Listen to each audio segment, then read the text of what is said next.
উদ্যোক্তা, আমরা সেই সমস্ত নারীদেরকে সম্মানিত করছি। প্রথমেই তাহের আক্তার চৌধুরী, শিক্ষক ও লেখক, মানে শিক্ষাক্ষেত্রে যিনি বেশ অবদান রেখেছেন, সেই শিক্ষক যিনি ইতিমধ্যে মানে তার মুখ দিয়েই বলে দিয়েছেন তার শিক্ষা জীবনের যে সমস্ত মাইলস্টোন, সেই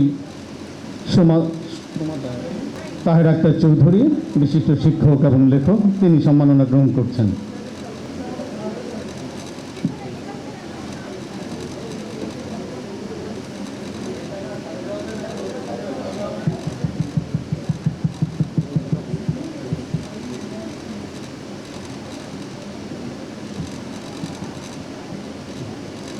এরপর যিনি সম্মাননা গ্রহণ করবেন তিনি একই সাথে একজন পাইলট এবং ডক্টর, লায়ন কাশফিয়া সালাম নির্ঝর, এবং তিনি একজন সম্মানিত সংসদ সদস্যের কন্যা।